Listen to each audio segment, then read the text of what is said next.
Good afternoon, good afternoon. Good afternoon sir.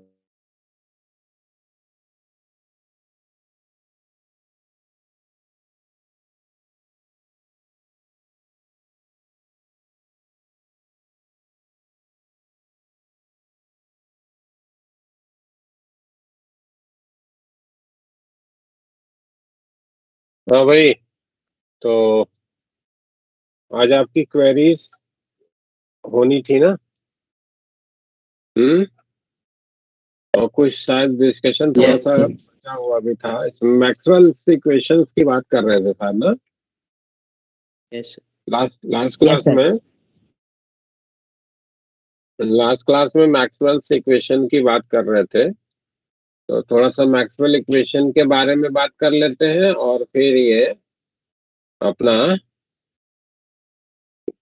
Characterisation of EM wave, ये दो point इसमें बताने हैं। वो करने के बाद हम लोग अपने क्वेश्चंस पे आते हैं कि क्या प्रॉब्लम है आपके, वो डिस्कस करेंगे।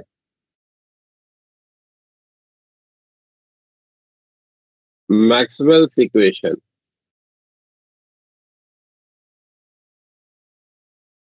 तो जब डिस्कशन हम लोग कर रहे थे ईएम वेव का, तो वहां पे आपको बताया गया कि मैक्सवेल जो है वो पहले इंसान है जिन्होंने ये इलेक्ट्रोमैग्नेटिक वेव का जो है वो कॉन्सेप्ट लाया, है ना? और पूरा का पूरा उनकी जो वर्किंग थी recording to this particular wave, वो थ्योरेटिकल थी, है ना? पूरा का पूरा थ्योरेटिकल डिस्कशन उन्होंने किया। तो अपने उस डिस्कशन के दौरान जो उन्होंने बेसिक इक्वेशंस, पहले से जो स्टेब्लिश इक्वेशंस थे इलेक्ट्रोडायनेमिक्स के, उन्हीं को यूज करके इस इलेक्ट्रोमैग्नेटिक वेव के हाइपोथेसिस को उन्होंने लाया था। जिन पर्टिकुलर फॉर्मूलों का या जिन पर्टिकुलर प्रिंसिपल्स का उन्होंने यूज किया, उन्हीं को हम लोग मैक्सवेल्स इक्वेशन के रूप में जो है वो रिकॉग्नाइज करते हैं। तो जो पहला इक्वेशन था जो इन्होंने अपने इस इलेक्ट्रोमैग्नेटिक वेव के डिस्कशन के दौरान में यूज करा, that was the Gauss theorem for इलेक्ट्रोस्टेट, है ना? Gauss theorem for इलेक्ट्रोस्टेट। ये क्या कहता है भाई गॉस थ्योरम? इलेक्ट्रोस्टैटिक्स का गॉस थ्योरम क्या कहता है कि किसी भी क्लोज सरफेस के द्वारा इलेक्ट्रिक फील्ड का जो फ्लक्स बाउंड होता है, that is given by charge enclose by the surface division में एप्सिलॉन नॉट, है ना? ई dot of DS for a close surface, यानी कि इंटीग्रेशन में ऐसे गोला बना दिया तो क्लोज सरफेस के लिए इलेक्ट्रिक फील्ड का जो फ्लक्स है वो charge enclose by the surface division में एप्सिलॉन नॉट से लिखा जाता है। ये गॉस थ्योरम हो गया जिसका हम लोगों ने डिस्कशन इलेक्ट्रोस्टैट के डिस्कशन के दौरान कर रखा है। तो this equation is known yes as sir. First Maxwell equation. पहला मैक्सवेल का पहला इक्वेशन हो गया। दूसरा जो इक्वेशन उन्होंने अपने इस डिस्कशन में यूज किया, that was the Gauss theorem for magnetism. Gauss's theorem for magnetism. Magnetism का गॉस थ्योरम क्या कहता है भाई? एनीवन जिसको याद हो, ध्यान में हो? Yes sir. मैग्नेटिक तो लूप में जीरो होता है। किसी भी क्लोज सरफेस के लिए, लूप नहीं बेटा, सरफेस के लिए, किसी भी क्लोज सरफेस के लिए मैग्नेटिक फील्ड का जो फ्लक्स बाउंड होता है दैट इज जीरो। हाँ, तो B dot of d s, yes B dot d s for any close surface that is always zero. और इसका कारण भी आपको वहां पे एक्सप्लेन करा गया था। What is the reason behind this particular flux को जीरो होने के लिए? क्या कारण था, क्या इंफॉर्मेशन दी गई है आपको कि फ्लक्स जीरो क्यों होता है? सर, क्योंकि सर मैग्नेटिक पोल्स को हम सेपरेट नहीं कर सकते, मोनोपोल्स में एग्जिस्ट नहीं करता।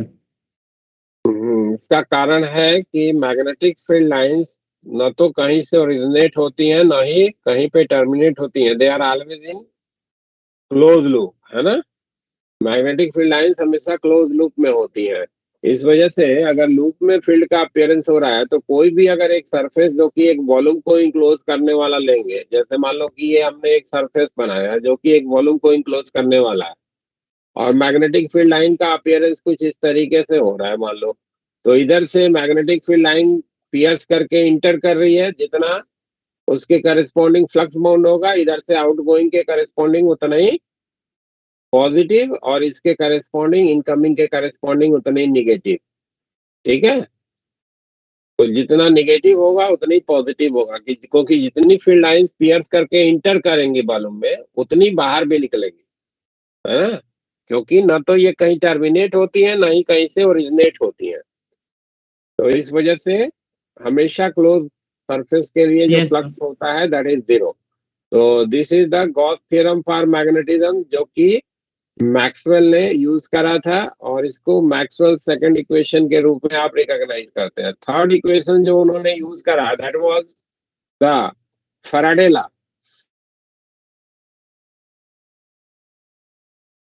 Faraday law of electromagnetic induction, है ना। फैराडे का जो लॉ है वो क्या कहता है भाई, कि जब कभी भी आप किसी सरफेस के लिए मैग्नेटिक फील्ड का फ्लक्स ऑब्जर्व कर रहे हैं कि वो बदल रहा है समय के साथ, तो ऐसे केस में उस सरफेस को इनक्लोज करने वाले लूप पे ईएमएफ इंड्यूस होता है। ठीक है ना। और वो इंड्यूस होने वाला ईएमएफ जो है वो इक्वल होता है minus of d phi dt से। और इंड्यूस ईएमएफ को in terms of electric field भी लिखने का तरीका आपको बताया गया है। किसी भी क्लोज सरफेस के लिए इंड्यूस इलेक्ट्रिक फील्ड का जो सर्कुलेशन है E dot of d l, that is the EMF. और ये माइनस का d phi B d t. D phi B इसलिए कर दिया क्योंकि इधर में हम फ्लक्स दोनों तरीके के फील्ड के लिए लिख रहे हैं, तो फाई बी का मतलब हो गया मैग्नेटिक फील्ड के फ्लक्स के चेंज के रेट के बराबर। ठीक है ना। तो ये थर्ड इक्वेशन हो गया जो कि मैक्सवेल ने यूज करा था इलेक्ट्रोमैग्नेटिक वेव को डिस्कस करने के दौरान। और जो चौथा इक्वेशन है that is the Ampere's law.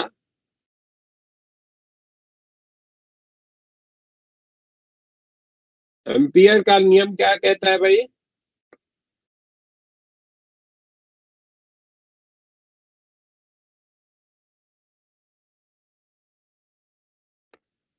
Anyone, what do you mean by Ampere's law? The integration of B dot of dl for a closed loop is equal to current enclosed by epsilon. Epsilon? इधर में कहा epsilon not हो गया, mu Sorry, not है। epsilon mu naught. Yes.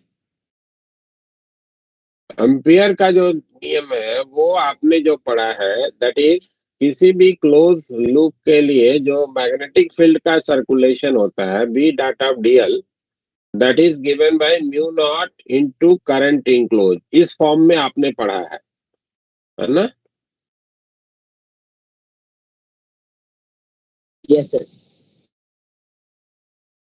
Original Ampere law. But observation क्या मिला कि कई सारी सिचुएशंस हमको ऐसी मिलती हैं जिसमें ये पर्टिकुलर जो इंफॉर्मेशन है वो इनसफिशिएंट होता है पूरी पूरी फिनोमिना को जो है वो एक्सप्लेन कर पाने में। तो इसी एम्पियर्स लॉ को जो है इन्होंने मॉडिफाई किया। ठीक है ना। मॉडिफाइड एम्पियर्स लॉ उन्होंने बनाया, और उसको फोर्थ इक्वेशन के रूप में जो है आप रिकॉग्नाइज करते हैं। मॉडिफाइड एम्पियर्स लॉ क्या कहता है कि किसी भी क्लोज लूप के लिए जो मैग्नेटिक फील्ड का सर्कुलेशन होता है that can be written as mu naught into I enclose की जगह पे एक तो करंट जो हम लोग पहले से जानते हैं, है ना, कि कहीं भी चार्ज का अगर फ्लो हो रहा है, कोई भी अगर क्रॉस सेक्शन हम ऐसा ऑब्जर्व कर रहे हैं जहां से effectively certain amount of charge from one side to other side जा रहा है, तो we are going to say that at that section there is an electric current, है ना। और rate of charge transfer through the cross section वो हमने current के मेजरमेंट के रूप में जो है वो रिकॉग्नाइज करा था डीक्यूडीटी से, है ना। बोलो भाई, डीक्यूडीटी के रूप में यस सर। करंट को हम लोगों ने डिफाइन करा था ना, कि कोई भी अगर यस। क्रॉस सेक्शन हम ऐसा ऑब्जर्व कर रहे हैं जिस क्रॉस सेक्शन से सर्टेन चार्ज जो है वो from one side to other side जा रहा है, तो हम कहते हैं कि at that particular section there is an electric current, और जो करंट है उसको हम लोगों ने डिफाइन करा था rate of charge transfer through that cross section के रूप में। ठीक है, तो इस यस सर। करंट को हम नाम दे सकते हैं जो चार्ज के ट्रांसफर के कारण हो रहा है, that is the conduction current. हाँ, ठीक है, यस सर। इसको नाम दिया गया कंडक्शन करंट। और दूसरा, ऐसी सिचुएशन जहां पर कि चार्ज का मूवमेंट नहीं है बट इलेक्ट्रिक फील्ड वैरी कर रही है, जिसके इन्फ्लुएंस में किसी सेक्शन को अगर हम ऑब्जर्व करते हैं तो उसके द्वारा जो बाउंडेड इलेक्ट्रिक फील्ड का फ्लक्स है that is also going to change, तो it may be equivalent to the effective certain charge transfer. Actually charge का ट्रांसफर नहीं हो रहा है but the variation of electric field at a particular section may cause a current at that particular section, जिसको नाम दिया गया displacement current. ठीक है, तो इन दोनों का जो है वो सम कर दिया गया, तो ये डिस्प्लेसमेंट करंट, ये तो हो गई आपकी कंडक्शन करंट जो चार्ज ट्रांसफर के रेट के रूप में आप रिकॉग्नाइज कर रहे हो, है ना। और ये जो डिस्प्लेसमेंट करंट है उसको डिफाइन करने का तरीका है कि it can be defined as epsilon naught into d phi E d t के रूप में, है ना। Rate of change of flux of electric field through the surface multiplied by epsilon naught. It is known as displacement current.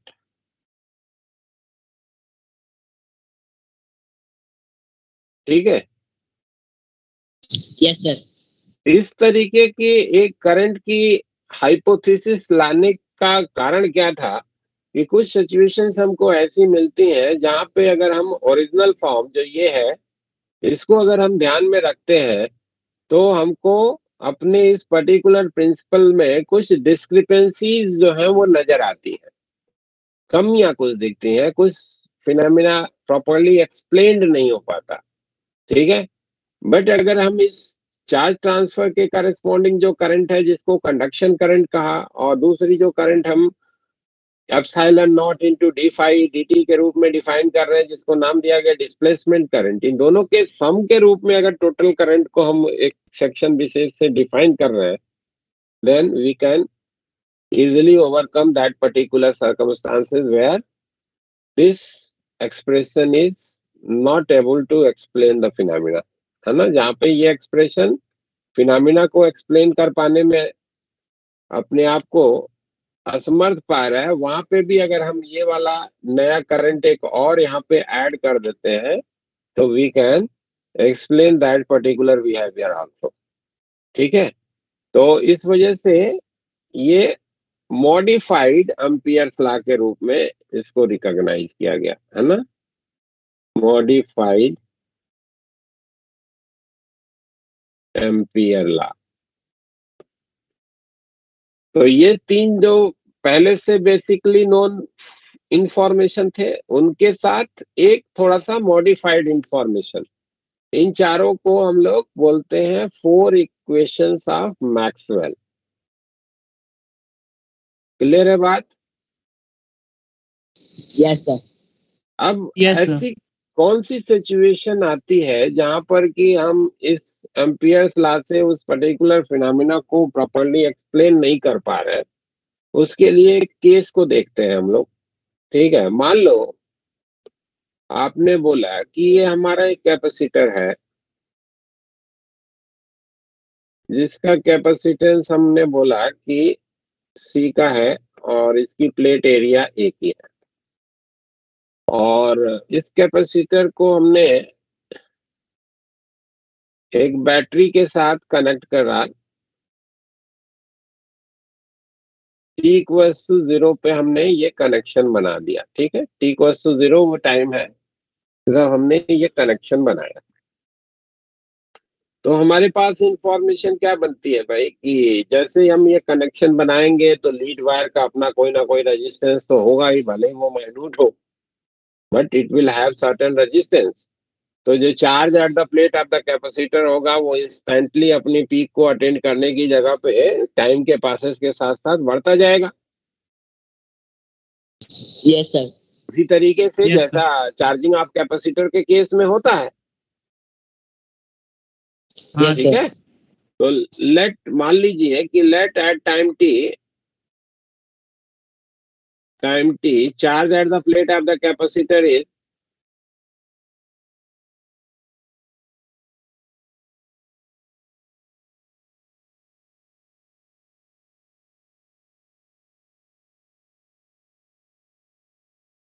q, and in minute time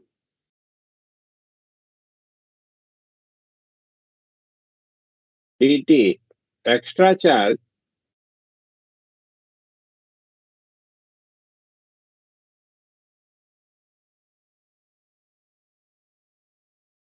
accumulated is dq। ठीक है ना, मान लीजिए कि टाइम t पे जो charge है वो इस पे q का हो गया, तो माइनस का q यहाँ पे होगा, और dt टाइम में जो एक्स्ट्रा चार्ज आया इस पे दैट इज dq आपने कह दिया। तो अगर आपसे कोई पूछता है कि इस वायर के थ्रू यहाँ पे क्या करंट है,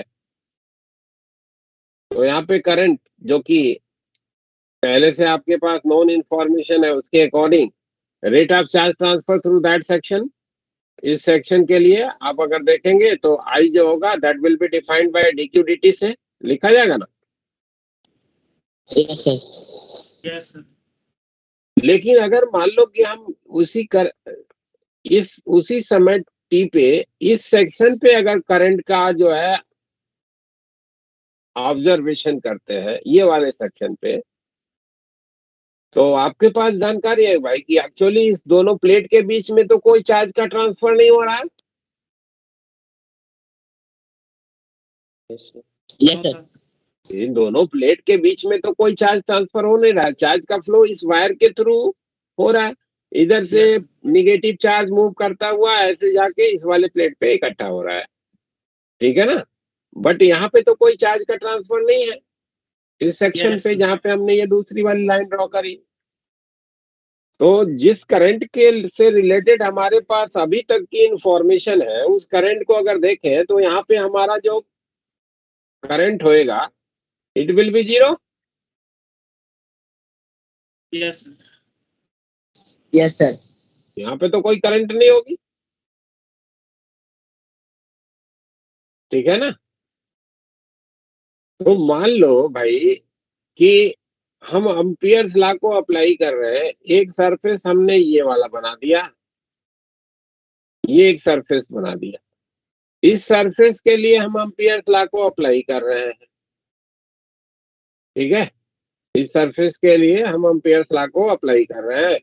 तो हमारे पास मान लो कि ये सरफेस नंबर 1 कह दिया, ये जो कर्व ऐसे बनाया, दूसरा सरफेस हमने ऐसे ले लिया, है ना, ये वाला जो इधर का ओपनिंग वाला सरफेस है इसको सरफेस नंबर 2 कह दिया। तो सरफेस नंबर 1 के लिए अगर हम लोग वन सरफेस के लिए बी डॉट ऑफ डीएल करते हैं सरफेस नंबर 1 के लिए, तो ये हो जाएगा mu naught into current enclose that is dq dt। Ampere's law के अकॉर्डिंग लिखा जाएगा। यस हाँ सर। Yes sir. लेकिन वही इंफॉर्मेशन अगर हम सरफेस नंबर 2 को लिए लिखते हैं तो बी डॉट ऑफ डीएल की वैल्यू हो जाएगी म्यू नॉट इंटू 0 जबकि दोनों सरफेस की जो फाइनल ओपनिंग है that is same this one, तो दोनों ही सरफेस एक ही पर्टिकुलर सरफेस के बाउंड्री को रिप्रेजेंट कर रहे हैं, इस वाले प्लेन सरफेस की बाउंड्री को रिप्रेजेंट कर रहे हैं, लेकिन हमको मिल रहा है कि दोनों सरफेसेस के करेस्पॉन्डिंग जो इंफॉर्मेशन आ रहा है that is somewhat different. Yes तो हमारी जो ये कंसिस्टेंसी है इस इक्वेशन की, जिसको हम लोगों ने बी डॉट डी एल का integration for a close surface A close loop mu naught into I close के रूप में लिखा था, इसकी कंसिस्टेंसी जो है वो डिस्टर्ब होती हुए दिख रही है हमको। Yes sir. लेकिन अगर मान लो कि यही जो फॉर्मूला हमने बनाया है इसको हम लोग B dot of d l that is equal to mu naught I conduction जिसको डीक्यू डी से हम डिफाइन कर रहे हैं प्लस आई डी जिसको डिस्प्लेसमेंट करंट का उसके रूप में डिफाइन कर रहे हैं, तो देखिए तो हमारा ये पर्टिकुलर जो इंफॉर्मेशन में दोनों की इक्वलिटी नहीं मिल रही थी वो इक्वलिटी हमको मिलती हुई यहाँ पे दिखेगी। जैसे मान लो कि ये एरिया का ये सरफेस है और ये वाला भी हमने ये सरफेस एरिया का लिया है, तो यहाँ पे जो इलेक्ट्रिक फील्ड होगी वो आपको मालूम है कि इस तरीके से अपना अपीयरेंस लेगी, पॉजिटिव प्लेट से निगेटिव प्लेट की तरफ। कैपेसिटर के बीच के Yes, sir. रीजन में जो इलेक्ट्रिक फील्ड होती है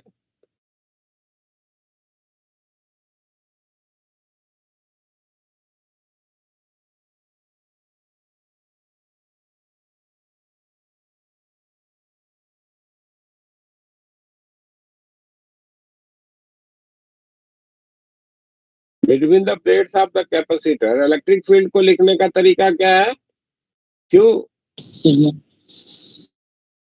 क्यू डिवीजन में ए, ये तो सिग्मा हो जाएगा एप्सिलॉन नॉट। Yes, sir. तो ये जो चूज किया गया एरिया है उसके द्वारा जो फ्लक्स होगा उसको अगर लिखना चाहोगे तो ये हो जाएगा Q divided by epsilon not.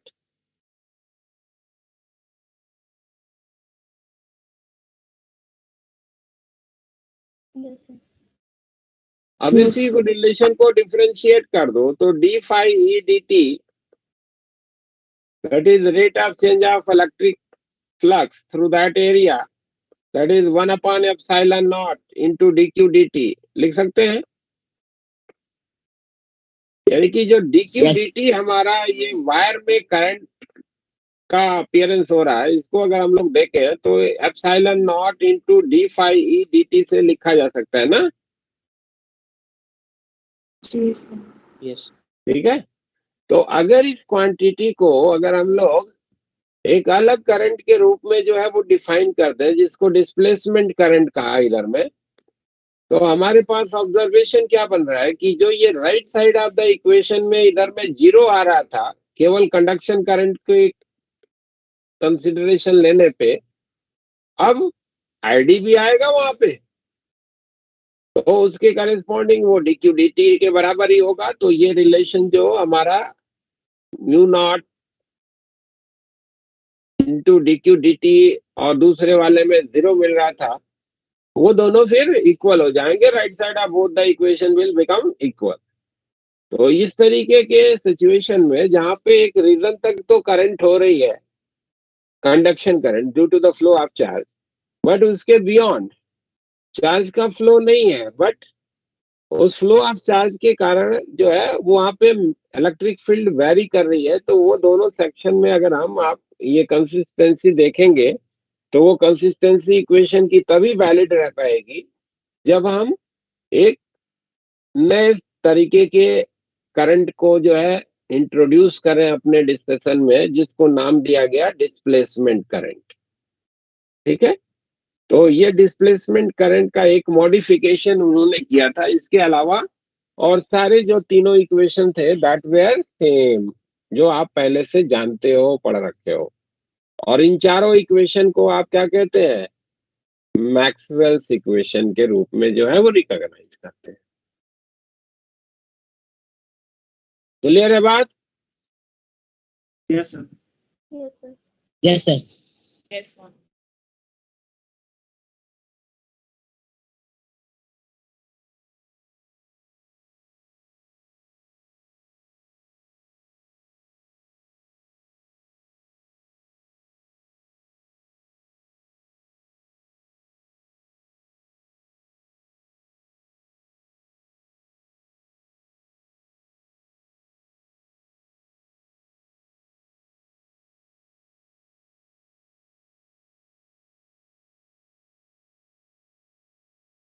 ठीक है, तो ये हो गया हमारा मैक्सवेल्स इक्वेशन का information.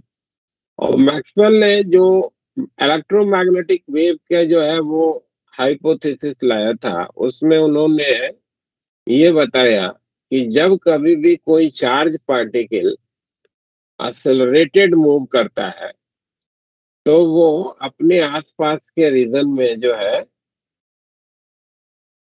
Varying electric field as well as magnetic field को जनरेट करता है।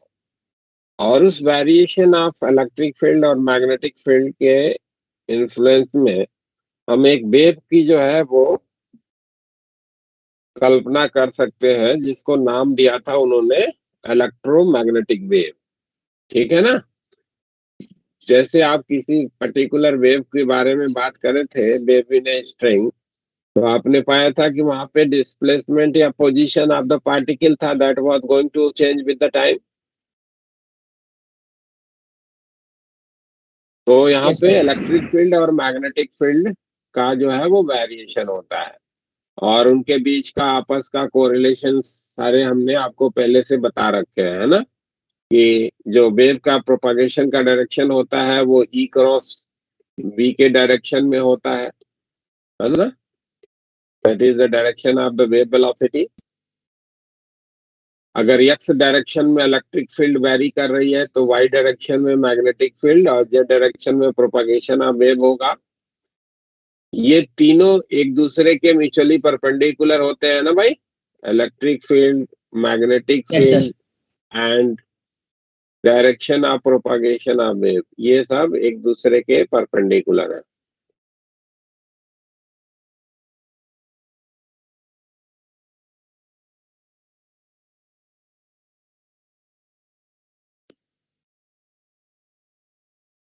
ठीक है।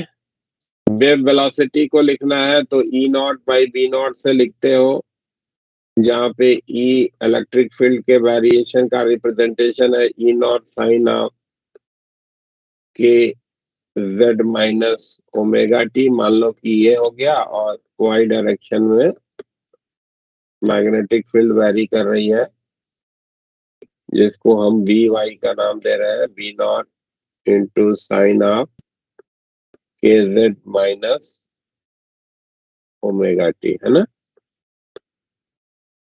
दोनों सेम फेज में होते हैं, इलेक्ट्रिक फील्ड और मैग्नेटिक फील्ड दोनों सेम फेज में होते हैं, कोई फेज डिफरेंस नहीं होता है। यानी कि इलेक्ट्रिक फील्ड जब जीरो है तो मैग्नेटिक फील्ड भी जीरो होगी। जब इलेक्ट्रिक फील्ड अपने पॉजिटिव एक्सट्रीम पे पहुंचेगा, मैग्नेटिक फील्ड भी अपने पॉजिटिव एक्सट्रीम पे होगा।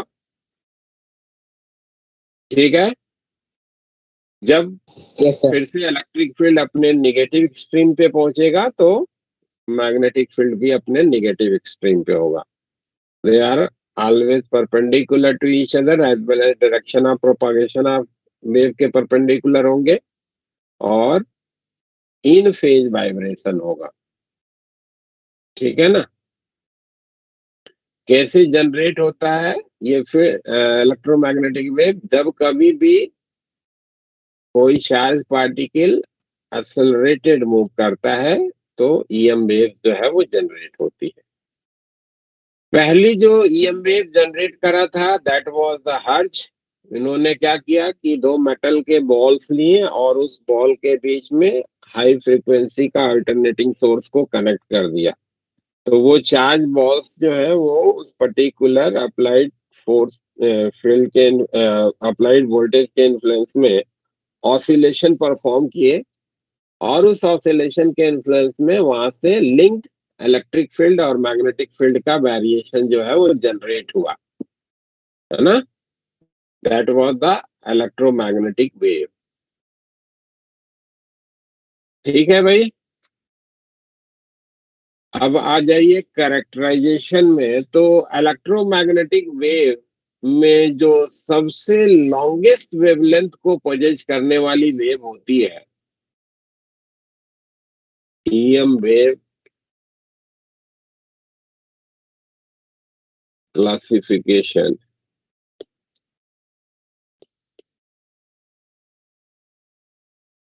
तो सबसे जो बड़ी वेवलेंथ पोजेज करने वाली वेव होती है वो आपकी होती है रेडियो वेव, है ना। Yes sir. रेडियो वेव्स जो है लॉन्गेस्ट वेवलेंथ है। लॉन्गेस्ट वेवलेंथ की जो इलेक्ट्रोमैग्नेटिक वेव है वो रेडियो वेव है। और आपको मालूम है कि वेवलेंथ और फ्रीक्वेंसी का मल्टीप्लिकेशन तो सी होना है। तो वेवलेंथ अगर बड़ा होगा तो फ्रीक्वेंसी करस्पॉन्डिंगली जो है वो छोटी होगी, ठीक है ना। Yes sir. और ये जनरेट कैसे होती है रेडियो वेव? तो रेडियो वेव जनरेट होती है एंटीना में चार्ज पार्टिकल के एक्सेलरेटेड मोशन के वजह से या ऑसिलेशन के वजह से, है ना। Generated by yes sir. Generated by oscillation of charge particle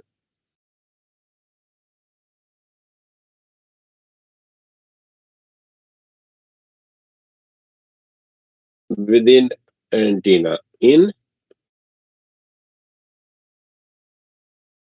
antenna में चार्ज पार्टिकल के ऑसिलेशन से जो है वो रेडियो वेव्स जो है वो जनरेट होती है। और जो भी आपका रेडियो का ट्रांसमिशन है, जो आपका टेलीविजन का ट्रांसमिशन है, ये सब जो है वो रेडियो वेव्स के थ्रू जो है वो किया जाता है, ठीक है ना। तो जो आप सुनते हो एफएम वगैरह, वो सब रेडियो वेव्स है, इलेक्ट्रोमैग्नेटिक वेव है। टीवी में जो आप कुछ देखते हैं सिग्नल्स, वो जो है इलेक्ट्रोमैग्नेटिक वेव्स है, जो कि रेडियो वेव्स है, ठीक है ना। या बहुत ज्यादा फ्रीक्वेंसी की यानी कि शॉर्टर वेवलेंथ की जो हमारी रेडियो वेव्स है, वो आपके मोबाइल फोन में जो है सिग्नल को ट्रांसमिट करने के लिए यूज करी जाती हैं। तो मोबाइल फोन हो गया, टेलीविजन हो गया, रेडियो ब्रॉडकास्टिंग हो गया, हाँ। और साथ में रडार्स में भी जो है वो रेडियो वेव्स जो है वो यूज होती है, ठीक है भाई। Yes. Yes sir. Broadcasting, yes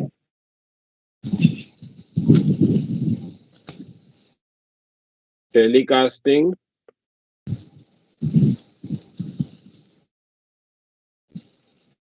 and mobile phone, ठीक है ना। इन सभी जगहों पे जो है आपकी रेडियो वेव्स यूज होती हैं। रडार में भी जो है वो रेडियो वेव्स यूज होती है, ठीक है। इससे जो छोटी वेवलेंथ की इलेक्ट्रोमैग्नेटिक वेव होती है वो आपकी है माइक्रोवेव। माइक्रोवेव माइक्रोवेव का जो वेवलेंथ है वो रेडियो वेव के कंपैरिजन में छोटा है, ठीक है। और ये जो माइक्रोवेव्स हैं, ये जो जनरेट होती हैं वो गन डायोड में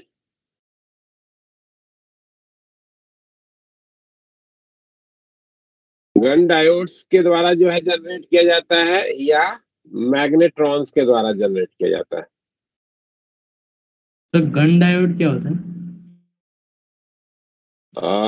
डायोड जो है वो अ, आगे चल के सेमी कंडक्टिंग मटेरियल की बात करेंगे तो वहां पे हम बताएंगे आपको, है ना, कि दो डिफरेंट टाइप के जो है वो सेमी कंडक्टिंग मटेरियल्स होते हैं।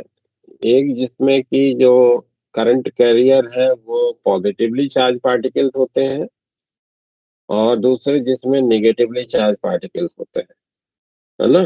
तो उनको जब उन दोनों को एक ही मटेरियल में मिक्स कर दिया जाता है तो एक तरफ जो है वो पी टाइप, दूसरे तरफ एन टाइप का सेमीकंडक्टिंग मटेरियल बन जाता है।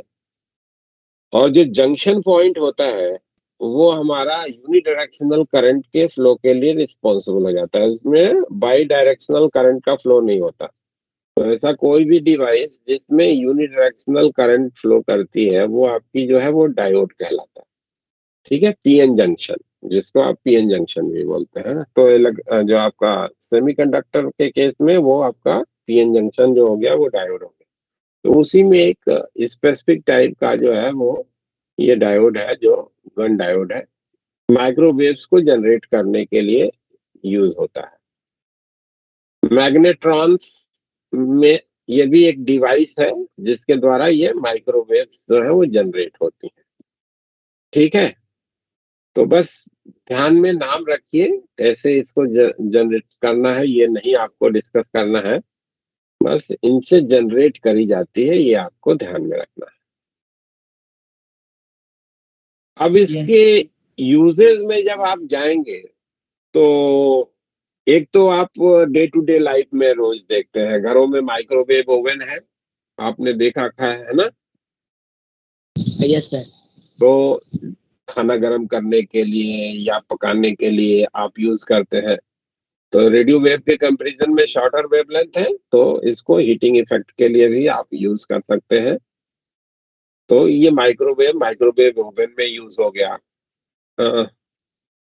माइक्रोवेव को जो है आप यूज करते हैं, जो है कभी कोई पर्टिकुलर मूविंग ऑब्जेक्ट है तो उसके स्पीड के बारे में जो है वो इंफॉर्मेशन को बनाने के लिए भी माइक्रोवेव्स यूज करी जाती हैं। कई सारे रडार्स में भी माइक्रोवेव यूज होती है ना? सभी में नहीं, ज्यादातर में आपकी रेडियो वेव्स यूज होती हैं, बट कुछ रडार्स में माइक्रोवेव्स भी जो है वो यूज होती हैं। तो रडार हो गया, माइक्रोवेव ओवन हो गया, है ना? स्पीड डिटेक्शन के लिए, जैसे आप क्रिकेट मैच देखते हैं तो कई बार जो है आजकल नए नए फॉर्मेट के मैच में देखते होंगे, तो बॉलर ने किस स्पीड से बॉल फेंकी है ये भी पता चल जाता है उसमें ना, यस सर। है ना? स्पीड काउंटर लगा रहता है ना, तो वो जो स्पीड हाँ सर। काउंटर है उसमें माइक्रोवेव्स यूज होते हैं। ठीक है, तो यूजेज में रडार हो गया और स्पीड डिटेक्शन हो गया और माइक्रोवेव ओवन हो गया।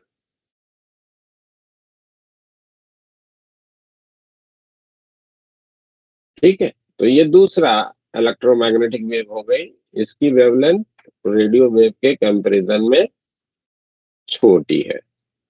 इससे छोटी जो वेवलेंथ की हमारी इलेक्ट्रोमैग्नेटिक वेव्स होती हैं उनको आप इंफ्रारेड के रूप में रिकॉग्नाइज करते हैं ना? Infrared, yes sir. Infrared waves. Infrared waves जो है वो ऑब्जेक्ट के टेम्परेचर को जब आप बढ़ाते हो तो वहां से रेडिएशन निकलता है। हर एक ऑब्जेक्ट आपको मालूम है कि अपने अपने टेम्परेचर के करस्पॉन्डिंग थर्मल रेडिएशन जो है वो इमिट करता है। आपने 11th में पढ़ रखा है ना कि कोई भी ऑब्जेक्ट हो, टेम्परेचर उसका जो कुछ भी होगा, हर टेम्परेचर पे वो थर्मल रेडिएशन रेडिएट करता है। ठीक है ना? तो अगर ऑब्जेक्ट का जो यस सर। टेम्परेचर है वो एक पर्टिकुलर टेम्परेचर के बिलो है तो वहां से जो रेडिएशन निकलता है इलेक्ट्रोमैग्नेटिक वेव ही होता है वो इलेक्ट्रोमैग्नेटिक वेव जो होती है उसके इंफ्रारेड रीजन में उसके मेजर एनर्जी का अपीयरेंस होता है।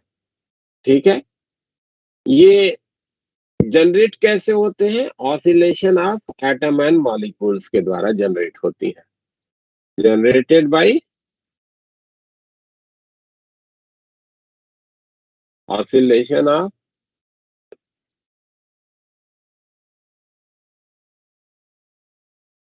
एटम्स एंड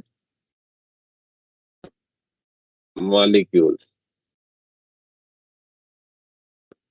के द्वारा ये जनरेट होती है। शॉर्टर वेवलेंथ है as comparison to the microwave. हम्म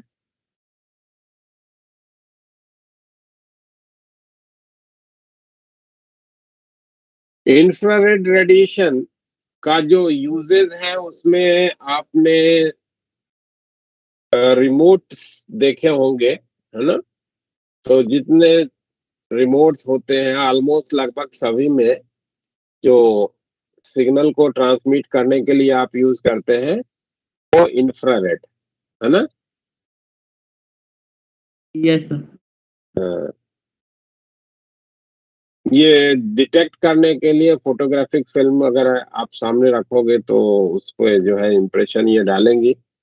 इंफ्रारेड कैमरा भी आता है, सुना होगा आपने, है ना?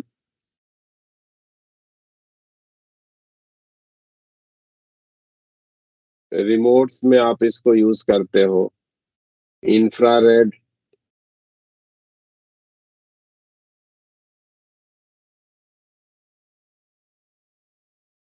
जिसको थर्मल कैमरा कहते हैं, है ना? जैसे सर नाइट विजन में काम आता नाइट है। Night Yes. विजन कैमरा जिसको कहते हो, नाइट विजन कैमरा या Yes. फिर थर्मल कैमरा, या वही इंफ्रारेड उसमें यूज होता है ना? नाइट विजन जो कैमरा आप यूज करते हैं उसमें, तो टेम्परेचर को जज करते हुए जो है उसका एक इमेजिंग करता है ना, कि अलग अलग टेम्परेचर के जो ऑब्जेक्ट है उनका अलग अलग कलर के करस्पॉन्डिंग उसकी इमेजिंग करता है। तो उससे ये पता चल जाता है, जैसे बॉर्डर वगैरह पे सिक्योरिटी के लिए आप इस तरीके का जो है वो कैमरा यूज करते हैं ना, कि जो रात में भी कोई हाँ। अगर एल्गोरिथम है वो आसपास कहीं मूव करता हुआ जा रहा है, तो रात में तो आपको दिखेगा नहीं, है ना? लाइट तो है नहीं, विजिबिलिटी तो है नहीं, तो सैनिक देख नहीं पाएगा उसको। बट जो वो नाइट विजन कैमरा है जिसमें इंफ्रारेड यूज हुआ है, वो पर्टिकुलर कैमरा जो है उसके मूवमेंट को रिकॉर्ड कर लेगा, क्योंकि उसका जो टेम्परेचर होगा, ऑर्गेनिज्म का टेम्परेचर जो है एक पर्टिकुलर टेम्परेचर पे बॉडी मेंटेन रहती है ना, इंसान की या कोई भी पर्टिकुलर अगर लिविंग ऑर्गेनिज्म, तो उसके करेस्पॉन्डिंग उसकी थर्मल इमेजिंग करते हैं, तो वहां पे उसका एक शेप बन के आता है, और उस शेप का जो है जो पोजीशन अगर बदल रहा है तो वहां से ये जजमेंट बन जाता है कि हाँ भाई कोई ना कोई जो है वो लिविंग ऑर्गेनिज्म है जो मूव कर रहा है। तो इन्फिल्ट्रेशन में इसको बड़ा योगदान है, इसको यूज करते हैं नाइट विजन कैमरा के रूप में। तो रिमोट्स में हो गया, और नाइट विजन कैमरा हो गया, इसका यूज हो गया एप्लीकेशन के रूप में आ गया। चौथा जब जाते हैं आप, तो वो आ जाता है आपका विजिबल लाइट। हाँ, इंफ्रारेड वेव्स का आपने देखा होगा बहुत बार जो है, इंफ्रारेड लैंप्स भी यूज होते हैं ना। अगर मान लो कि कभी कोई मस्कुलर पेन वगैरह है ना, तो आप जब फिजियोथेरेपिस्ट के पास जाओगे तो वो जो है आपको एक लैंप के सामने जो है वो बिठाता है, जिससे आपको कुछ विजुअल रीजन की भी रेडिएशन इमिट होती हुई दिखेगी, बट ज्यादातर उसमें जो रेडिएशन इमिट होती है that is in range of infrared rays. ठीक है? तो हीटिंग इफेक्ट होगा उसका, जिसकी वजह से मसल्स में अगर कहीं स्ट्रेन वगैरह है आपके, तो उसमें जो है वो क्योर करने के लिए या उसके ट्रीटमेंट के लिए आप यूज कर सकते हैं। तो इंफ्रारेड लैंप्स होती हैं, ये इसके यूजेस हो गए। विजिबल लाइट से तो आप सभी परिचित हैं। विजिबल लाइट कह दीजिए, वैसे विजुअल जो ईएम वेव है उसी को लाइट कहते ही है। ईएम वेव का एक पर्टिकुलर वेवलेंथ रेंज है, जिसके लिए इंसान की आंख जो है वो सबसे ज्यादा जिसके लिए इंसान की आंखें सेंसिटिविटी शो करती हैं, उसको हम लोग विजुअल रीजन के रूप में जो है वो रिकॉग्नाइज करते हैं। और ये जो विजुअल रीजन है वो 400 नैनोमीटर से लेकर के 700 नैनोमीटर के बीच का ये जो वेवलेंथ रेंज है, इसके लिए इंसान की आंखें जो है वो सेंसिटिविटी शो करती हैं, तो इसको हम लोग लाइट या विजुअल रीजन के रूप में जो है वो रिकॉग्नाइज करते हैं। ठीक है ना? Yes, Yes. sir. Yes, sir. आपको ध्यान में है या जानकारी है कि किस पर्टिकुलर वेवलेंथ के लिए इंसान की आंख सबसे ज्यादा सेंसिटिव होती है?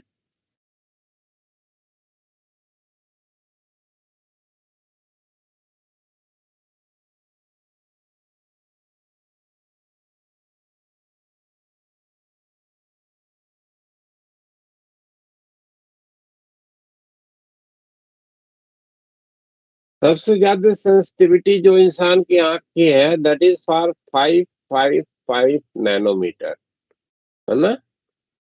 555 नैनोमीटर के लिए इंसान की आंख जो है वो सबसे ज्यादा सेंसिटिविटी जो है वो शो करती है, ठीक है ना। और जहां पे जो आंख की सेंसिटिविटी है इस मैक्सिमम का 0.1% तक डिक्रीज हो जाता है, उसी को विजुअल रेंज के रूप में जो है वो रिकॉग्नाइज कर लिया जाता है। तो इसका कोई स्पेसिफिक लिमिट नहीं है ना। तो जैसे ये हमने 400 से 700 लिख दिया है, ये जनरली एक्सेप्टेड है, बट ऐसा नहीं है कि 400 से कम हो गया वेवलेंथ तो वो दिखेगी नहीं, विजिबिलिटी उसमें नहीं आएगी, है ना। आएगी, वहां भी आएगी। 700 से ज्यादा हो गई तो विजिबिलिटी नहीं आएगी, वो ऐसी नहीं है, ठीक है ना। तो ये कोई फिक्स लिमिट नहीं है 400 और 700 जो लिखा है हमने। क्लियर है बात। Yes sir. Yes. अलग अलग Yes. बुक्स को पढ़ेंगे तो आपको ये रेंज अलग अलग भी मिल सकता है ना।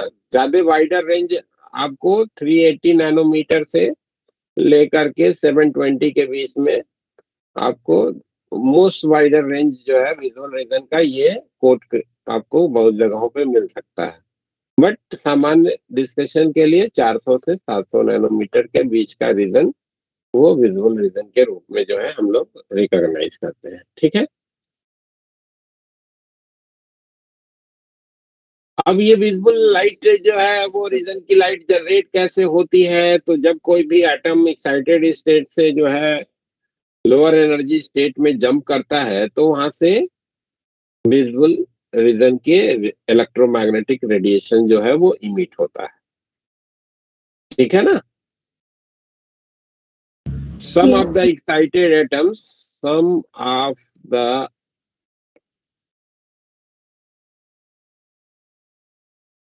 excited atoms when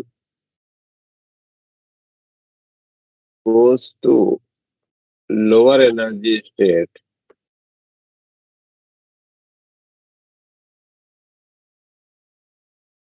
they emit visual light,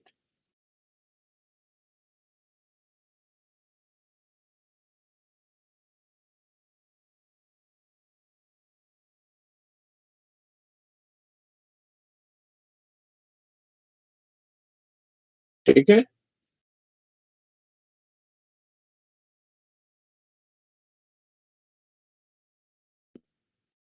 अगला जो है वो आपका है ultraviolet. Ultraviolet, ultraviolet में जिसका वेवलेंथ विजिबल रीजन के कंपैरिजन में छोटा है, इसमें जो शॉर्टेस्ट वेवलेंथ है उसके करस्पॉन्डिंग जो कलर अपीयरेंस में आता है वो वायलेट का है ना, और जो लॉन्गेस्ट है that is corresponding to the red colour. और ये 555 का कलर जानते हैं क्या? Sir, green. ग्रीनिश येलो, है ना।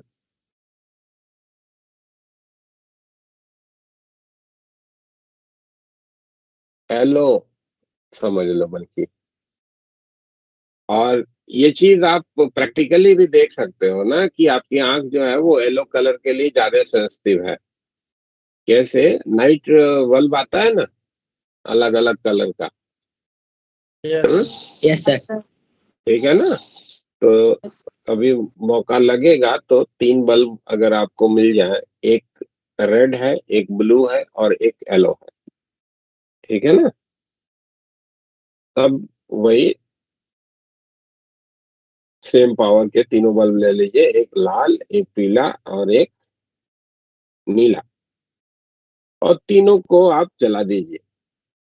हम्म आप देखोगे अगर उन बल्ब्स को आप ऑब्जर्व करोगे तो पीला वाला तुमको ज्यादा ब्राइट नजर आएगा, है ना, Yes. क्योंकि पावर तीनों बराबर बराबर डेसिपेट कर रहे होंगे, है ना। लेकिन पीला वाला आपको ज्यादा ब्राइट नजर आएगा क्योंकि उस कलर के लिए हमारी आंखें सबसे ज्यादा सेंसिटिविटी शो करती हैं, ठीक है। तो ब्राइटेस्ट कलर जो है हमको पीला नजर आएगा। सर, पहले के टाइम पे भी तो येलो कलर की लाइट का यूज किया जाता था। कब? सर, पहले के टाइम पे जो बल्ब्स होती थी उनके अंदर से भी तो वाइट कलर की लाइट आती थी। वाइट नहीं, सॉरी, येलो। वो तो येलो कलर की लाइट आने का कारण जो है वो दूसरा था ना बेटा। वो इसलिए नहीं कि वो जो है वो ज्यादा सेंसिटिविटी उसके लिए हमारी आंख की है, इसलिए वहां से येलो नहीं इमिट हो रहा था। कलर तो डिपेंड करता है कि किस पर्टिकुलर रेडिएशन का जो है वो परसेंटेज ज्यादा है उसमें। कोई भी ऑब्जेक्ट है, मान लो कि उसको हीट कर रहे हो, जैसे वो पुराना वाला जो बल्ब होते थे वो सब तो इनकैंडेसेंट बल्ब होते थे ना, इसमें एक फिलामेंट होता था, है ना, बीच में ऐसे फिलामेंट होता था, उस फिलामेंट के थ्रू आप करंट फ्लो कराते थे तो वो गर्म होता था, तो गर्म होने पे वो रेडिएशन इमिट करता था, उसमें से ज्यादातर रेडिएशन विजुअल रीजन का होता था, इस वजह से आपको ब्राइटनेस जो है वो दिखती थी। तो वो इनकैंडेसेंट बल्ब है, तो उस बल्ब का कलर कैसा अपीयरेंस में आएगा वो इस बात पे डिपेंड करेगा कि उसमें किस पर्टिकुलर वेवलेंथ का करस्पॉन्डिंग इंटेंसिटी ज्यादा है। ठीक है ना, तो उस पर कलर डिपेंड करता है।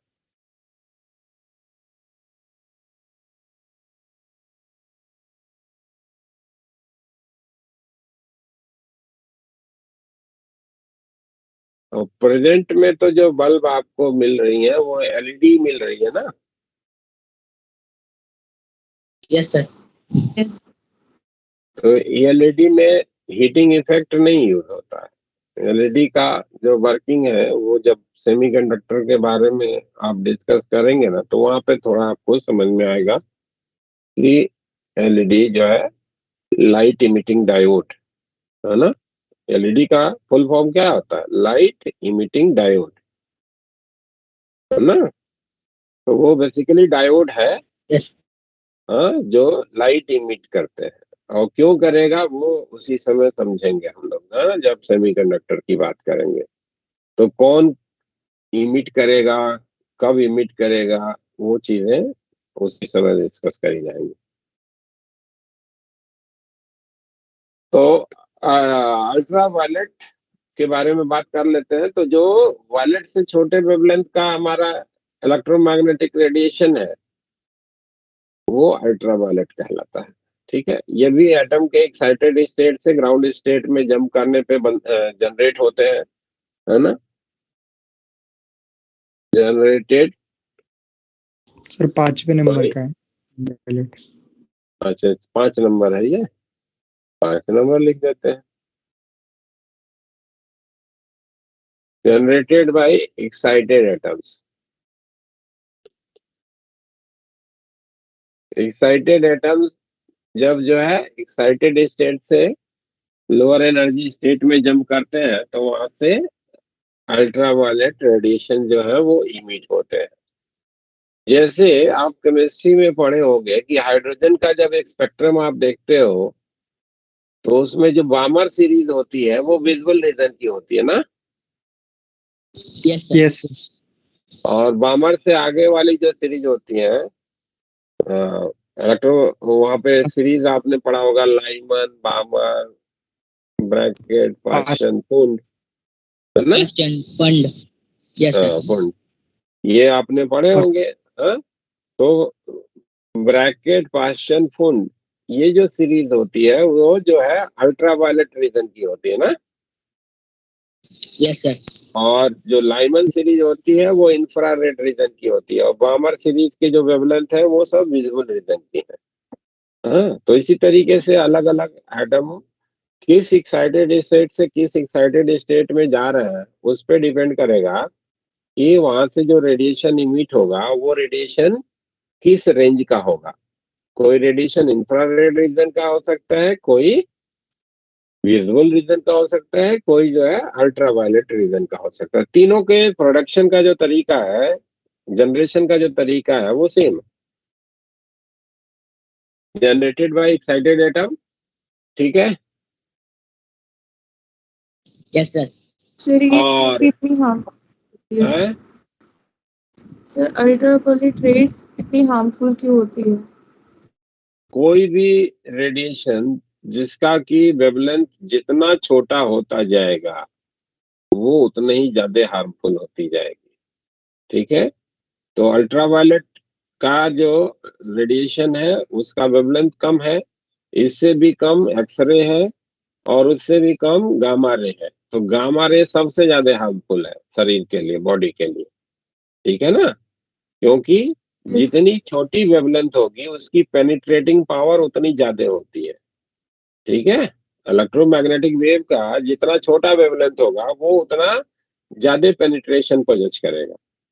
ठीक, तो मान लो कि तुम्हारा जो है वो अल्ट्रावायलेट रेडिएशन जो है वो स्किन को पेनिट्रेट कर पा रही है केवल, तो स्किन के जो हमारे सेल्स हैं उन सेल्स को जो है वो इन्फ्लुएंस करेगी। ठीक है ना, क्योंकि सेल पे जो कोई भी फॉरेन एलिमेंट इंटर करेगा तो कुछ ना कुछ उस सेल में जो है वो चेंजेस ला सकता है। हाँ, कोई जरूरी नहीं है कि लाएगा ही, बट सेल में चेंजेस हो सकते हैं, सेल म्यूटेट कर सकते हैं। ठीक है, तो उस केस में उसका आपको मिलेगा कि मोस्टली जो अल्ट्रावायलेट रे का जो इन्फ्लुएंस होगा वो आपकी स्किन पे ज्यादा पड़ेगा। ठीक है, लेकिन एक्सरे जो है वो सेल के साथ साथ आपके फ्लैश को भी पेनिट्रेट कर सकती है ना, चमड़ी के नीचे मांस है उसको भी पेनिट्रेट कर सकती है। ठीक है, उसकी पेनिट्रेटिंग पावर ज्यादा है, तो एक्सरे जो है वो आपके अल्ट्रावायलेट से भी ज्यादा नुकसानदेह। ठीक है ना, इसीलिए जब आप मान लो कि आप में से कुछ लोग कभी गए होंगे हॉस्पिटल में, कभी आपको कोई फ्रैक्चर वगैरह हो गया या किसी आपके अर्चित परिचित को कहीं चोट लग गई, तो डॉक्टर एग्जामिन करने के लिए बोलता है ना कि एक्सरे करा के लाओ। ठीक है, Yes, Yes. sir. तो जब आप उस इन्वेस्टिगेशन चैम्बर पे में जाएंगे तो आपको बाहर ही लिखा रहेगा कि यहाँ पे जो है प्रवेश निषेध है। हाँ, अनावश्यक रूप से अंदर ना जाएं, और जाने भी नहीं देंगे सब, जो पेशेंट है केवल उसी को जाने देगा उस चैम्बर में, है ना, Yes, sir. क्योंकि वो एक्सरे है। अगर ज्यादा एक्सपोजर आपके बॉडी को एक्सरे का मिलता है तो दैट एक्सरे में cause damage to the cells. ठीक है ना, तो इसलिए वहां पे नहीं जाने को कहा जाता है। और जहां पे गामा रेडिएशंस होंगी वहां पे तो और भी जो है वो ज्यादा प्रॉब्लमेटिक होगा, क्योंकि उसकी पेनिट्रेटिंग पावर एक्सरे के कंपैरिजन में भी ज्यादा है। ठीक है, तो जितनी शॉर्टर वेवलेंथ उतना जो है बॉडी के लिए हार्मफुल भी होगी।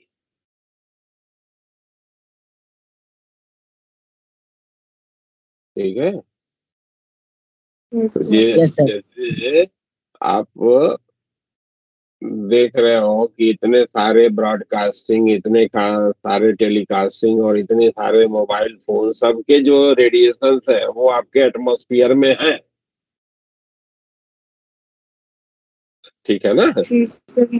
सारे के Yes, सारे sir. एटमॉस्फेयर में है और आप उसमें सर्वाइवल आपको मिल रहा है, आपको ज्यादा तकलीफ नहीं हो रही है।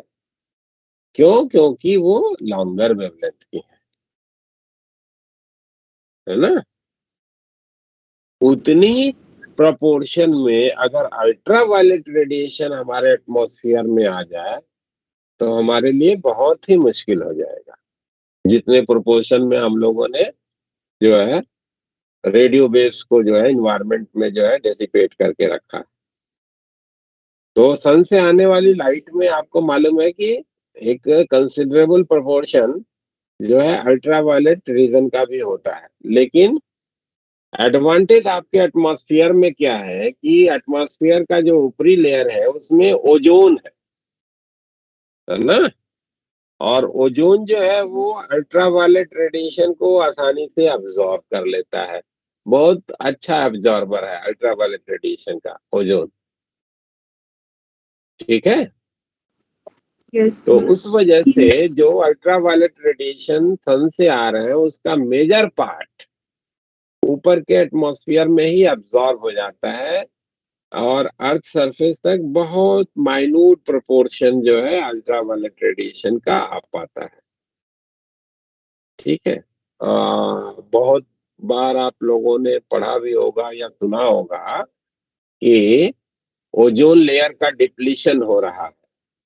ठीक है, तो Yes, sir. क्लोरोफ्लोरोकार्बन का यूज कम करना चाहिए, पोल्यूशन को कम करना चाहिए। ये सारी तरीके की जो है वो डिस्कशन अक्सर करके आप सुनते होंगे ना। Yes, sir. Yes. हाँ सर।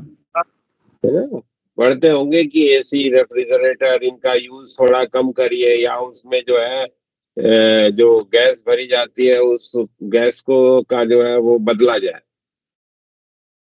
तो क्लोरोफ्लोरोकार्बन जो है वो ओजोन से इजिली रिएक्ट कर लेती है ना, और वही भरा जाता है ना। एसी और रेफ्रिजरेटर का जो कूलिंग एजेंट होता है वो क्लोरोफ्लोरोकार्बन होता है, जिसको फ्रियान भी बोलते हैं ना। शायद आप में से किसी ने कभी रिपेयरिंग करवाई हो अपने एसी या फ्रिज की, रेफ्रिजरेटर की, तो उसमें गैस भरते हैं सब ना।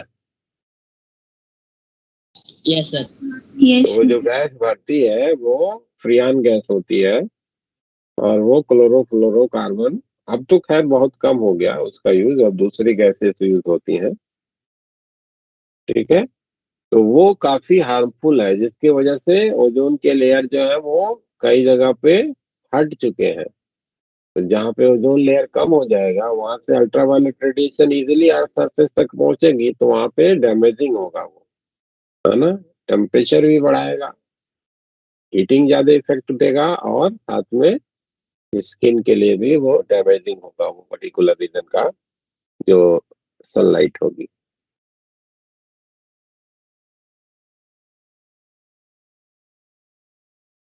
तो ये ultraviolet generated by the excited atom,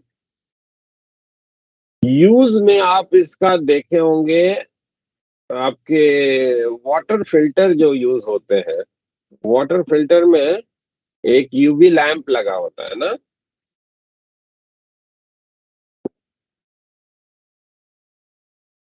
ultraviolet radiation को इमिट करने वाला लैंप। तो ये जो यूवी लैंप का यूज करते हैं वो सैनिटाइजेशन के लिए कर सकते हैं, है ना। छोटे जो माइक्रो ऑर्गेनिज्म है, जैसे बैक्टीरिया हो गए, अमीबा हो गए, इन सबको जो है वो मार देता है अल्ट्रावायलेट रेडिएशन, उस पर पड़ेगा तो they are going to be died. और वायरस को भी ये सर्टेन डिग्री तक जो है ये अनएक्टिवेट कर देता है। हेलो, हाँ जी,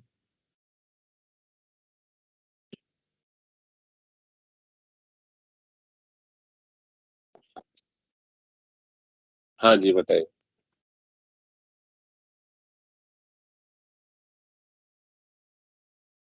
आज हम लोग अगर शाम में बात करें, रात में तो ठीक रहेगा, अभी तो क्लास में थे हम। हाँ हाँ, कर लीजिए।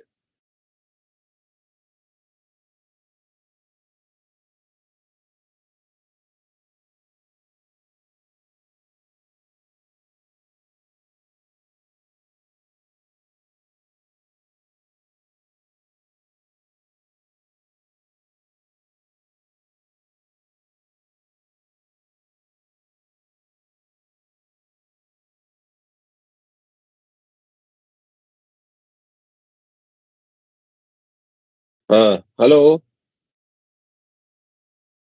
Yes. यस। Yes, sir. आवाज आ रही है? Yes, sir. डिस्कनेक्ट हो गया नहीं सुना रही है। तो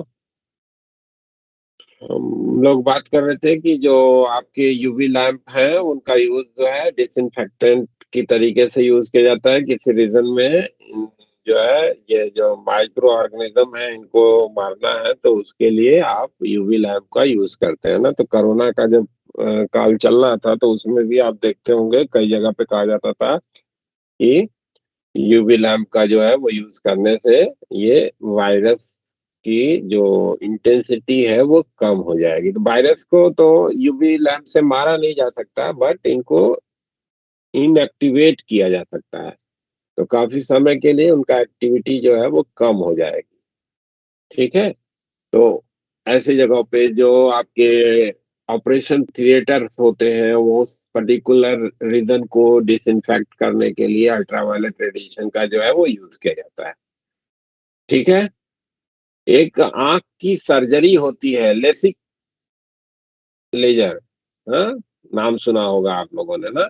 आंख में अगर चश्मा है आपके, है ना, चश्मा पहनते हैं तो चश्मा हटाने के लिए एक सर्जरी होती है आंखों आंखों की, जिसमें लेसिक लेजर जो यूज होता है वो बेसिकली अल्ट्रावायलेट रेडिएशन उसमें भी होता है।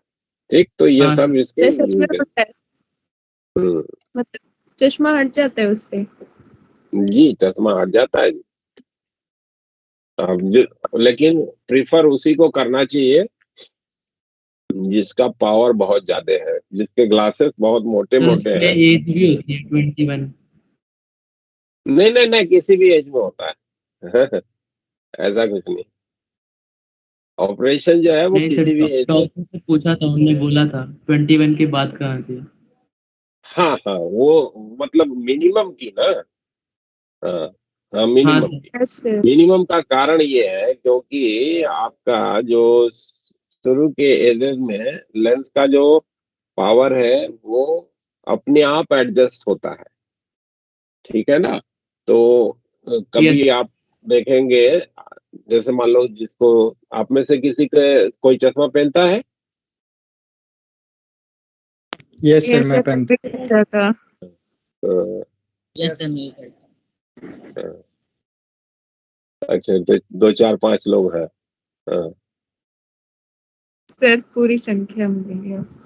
हाँ हाँ, अच्छी खासी संख्या में आजकल तो ये बड़ी प्रॉब्लम हो गई है। सर मेरे नहीं सही लगा बात, चश्मा। बड़े अच्छे हो भाई, खुश नसीब हो, नहीं लगा। हैं? नहीं लगा है तो बड़ी अच्छी बात मैं पहले मन है। करता था कि हम भी चश्मा लगाएं, जब लग गया तो हम चाहते हैं कि अब हट जाए। सही कह रहे हो, बट हम लोग भी बचपन में जो थे तो कभी अपने पेरेंट्स का जो है वो चश्मा लेके डाल लिया करते थे, बड़े डांट भी सुनने को मिलती थी कि अरे तेरे भी आंख खराब हो जाएंगे। हाँ? तो वो तो बच्चों की अपनी खुद की जो है ऐसी होती है क्वेरी, उसकी वजह से जो है वो पहन लेते हैं, लेकिन वाकई में बहुत अच्छी चीज नहीं है ना, कष्टकर है, यस। परेशान करता है। आदमी का जो एक्टिविटी है वो कम हो जाती है अगर पावर बड़ा हो गया तो, है ना। तो पावर कम है तो कोई दिक्कत ज्यादा नहीं होती है, छोटे मोटे जैसे अब रीडिंग वगैरह की प्रॉब्लम है तो देन आपको चश्मा चाहिए तो उतनी प्रॉब्लमेटिक नहीं है। तो बहुत से लोगों में बचपन से ही जो है वो आई लेंस में जो है वो प्रॉब्लम होती है। अब वो प्रॉब्लम कई तरीके की हो सकती है, जिसका रेमेडी क्या है वो हम लोग आगे ऑप्टिक्स पढ़ना ही है, उसमें रेमेडी भी पढ़ेंगे, है ना। तो जो मैकेनिकल रेमेडी है उसमें तो चश्मा लग जाता है, लेकिन आप आपका जो है पावर बहुत ज्यादा है तो उस केस में आप अपने आँख की सर्जरी भी करा सकते हैं और उस सर्जरी में आपका चश्मा हट सकता है। ठीक है ना, लेकिन अगर बाईफोकल होगा तो दिक्कत होगी, यूनिफोकल होगा तो सर्जरी से आसानी से जो है वो ठीक हो जाता है। बाईफोकल का मतलब समझ रहे हैं, कुछ लोगों को नजदीक की चीज भी नहीं दिखती, दूर की चीज भी नहीं दिखती ना प्रॉपर वे यस में। सर। हाँ, तो यस वो सर। बाईफोकल लगाते हैं चश्मा। और जिसमें एक तरीके का ही प्रॉब्लम है, ज्यादातर लोगों में, आप लोगों में ज्यादातर में प्रॉब्लम जो होगा वो दूर की चीजों का ही होगा, है ना। आपकी आंखों में जो भी चश्मे होंगे उसमें ज्यादातर दूर की चीजें आपको प्रॉपर नहीं दिखती होंगी। यंग एज में जो भी चश्मा लगता है ना वो उसका कारण यही होता है, दूर की चीजें प्रॉपर नहीं दिखती हैं। ठीक है ना, यस। तो जिसमें एक तरीके की प्रॉब्लम है दूर की चीजें नहीं दिखने की, और मान लो कि वो चश्मा पहनना नहीं चाहता, ग्लास बहुत मोटा है यानी कि पावर बहुत ज्यादा है, तो वो अपनी आंखों की सर्जरी करा सकता है, उसमें चश्मा हट जाएगा। ठीक है, तो उसमें फिर जो आपका पतला है लेंस, हाँ, आपके लेंसेस पतले हैं। मेरा लेंस बेटा, तो मेरा तो रीडिंग है ना। मेरी प्रॉब्लम जो है वो दूर वाली नहीं है, मेरी रीडिंग है जो एज के साथ अपने आप आती है। वो सब किसी में आती है, लगभग सब में आती है। मेरी जो है वो बचपन वाली प्रॉब्लम नहीं है, ये उम्र वाली प्रॉब्लम है। ठीक है ना। Yes sir. हाँ, तो जैसे एक उम्र के बाद लगभग आप देखोगे तो हर किसी को चश्मा लग जाता है, रीडिंग में उसको प्रॉब्लम आती है ना।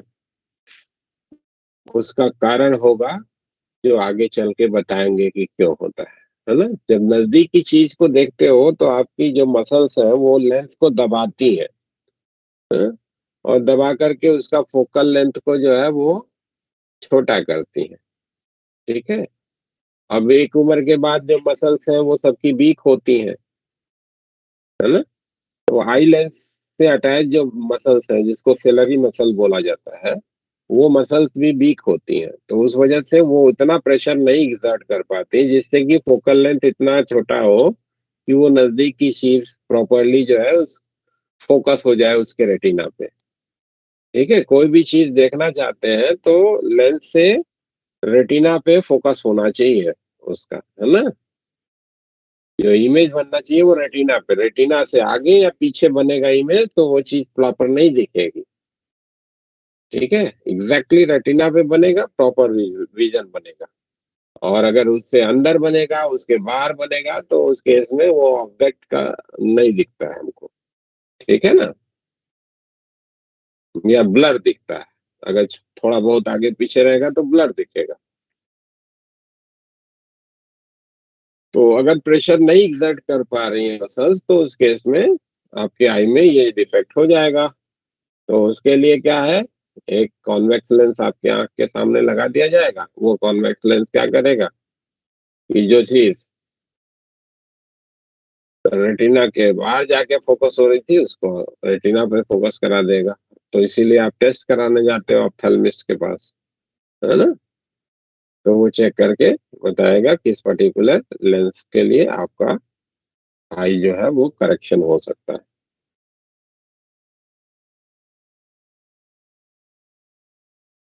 बट दूर का अगर प्रॉब्लम है और ज्यादा पावर है तो ऐसे लोगों को लेसिक लेजर से ऑपरेट करा के वो लेंस को हटवा लेना चाहिए, मतलब ठीक करा लेना चाहिए, या करा सकते हैं। ठीक, तो और सर लेसिक लेजर हो गया, फिर यूवी लैंप हो गया, बैक्टीरिया और इसको डिस्ट्रॉय करने के लिए यूज करते हैं। ठीक है ना। इसके बाद आ जाओ यस आप सर। एक्सरे की। एक्सरे का प्रोडक्शन का जो तरीका है वो है, जब आप किसी एनर्जेटिक इलेक्ट्रॉन को किसी मेटल टारगेट पे हिट कराते हो, तो वो इलेक्ट्रॉन जब मेटल से टकराएगा तो उसका मोशन एक्सेलरेटेड होगा, क्योंकि वो पेनिट्रेशन के साथ धीरे धीरे उसकी वेलोसिटी घटती हुई जीरो होगी ना। यस तो मोशन उसका एक्सेलरेटेड होगा। तो जब मेटल टारगेट पे हाईली एनर्जेटिक इलेक्ट्रॉन टकराते हैं तो वहां से जो रेडिएशन निकलता है उसको एक्सरे कहते हैं। व्हेन इलेक्ट्रॉन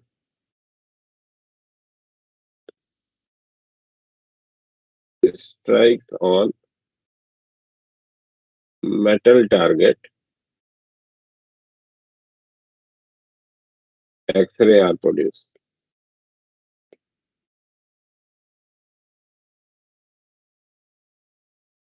ठीक है, एक्सरे वहां से प्रोड्यूस होता है।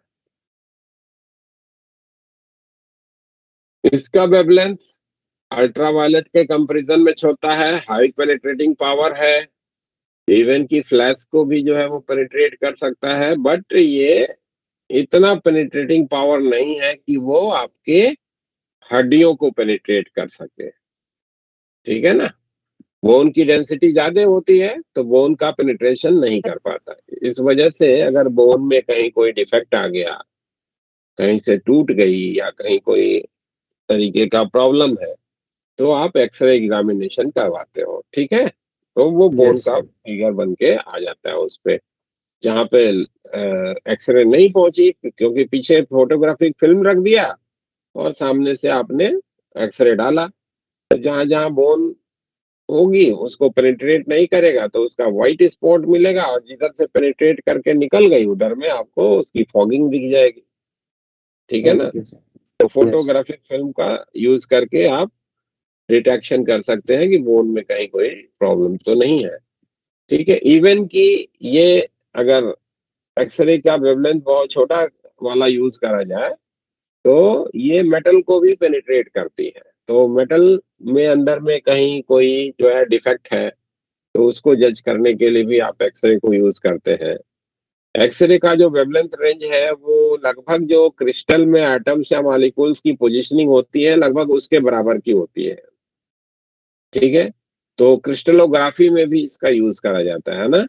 क्रिस्टलोग्राफी में यूज कि कितने किस किस सेपरेशन पे उस क्रिस्टल में एटम्स अपने आप को प्लेस किए हैं उसको जज करने के लिए, क्रिस्टल स्ट्रक्चर के बारे में जानकारी को बनाने के लिए भी इसका यूज करते हैं, ठीक है। तो इंजीनियरिंग में भी, मेडिकल में भी, हर जगह इसका यूज है एक्सरे का, ठीक है।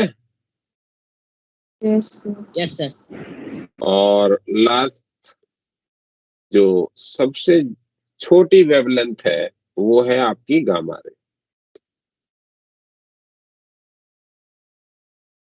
Shortest wavelength.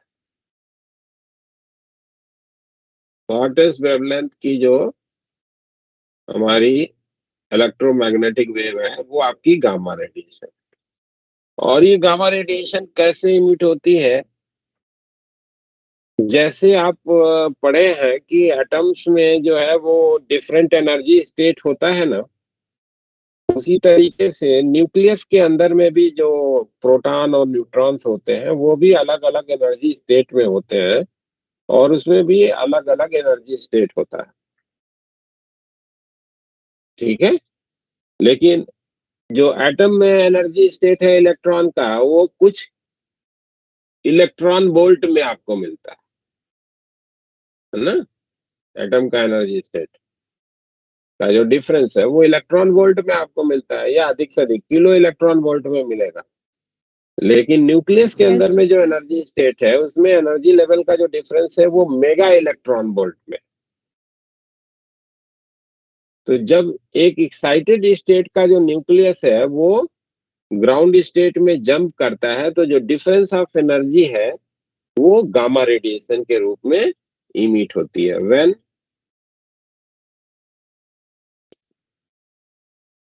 Excited nucleus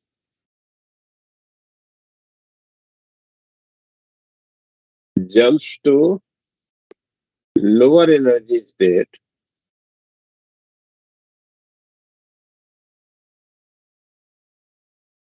then gamma radiation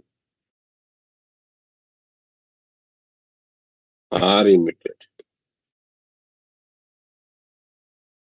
ठीक है। तो एक्साइटेड एटम जब जंप करेगा तो ये हमारा गामा रेडिएशन जो है वो इमिट होगा। हाई पेनिट्रेटिंग पावर है इसका, तो कहीं पे अगर आपको ईएम वेव को यूज करके हाई टेम्परेचर जनरेट करना है तो वहां पे आप इसका यूज कर सकते हैं। कैंसर की थेरेपी में गामा रेडिएशन का यूज होता है ना। Use in cancer treatment.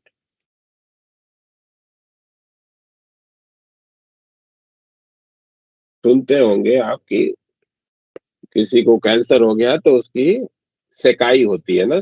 तो सेकाई बेसिकली क्या है, गामा रेडिएशन का एक्सपोजर दिया जाता है उसको, जिससे कि जो आपके मैलिग्नेंट टिश्यू या सेल्स है उनको जो है किल किया जा सके। ठीक है ना? Yes sir. तो कैंसर के ट्रीटमेंट में यूज किया जाता है। बहुत सारे डायग्नोस्टिक इंस्ट्रूमेंट में भी जो है आपका गामा रेडिएशन जो है वो यूज होता है। ठीक है ना? जैसे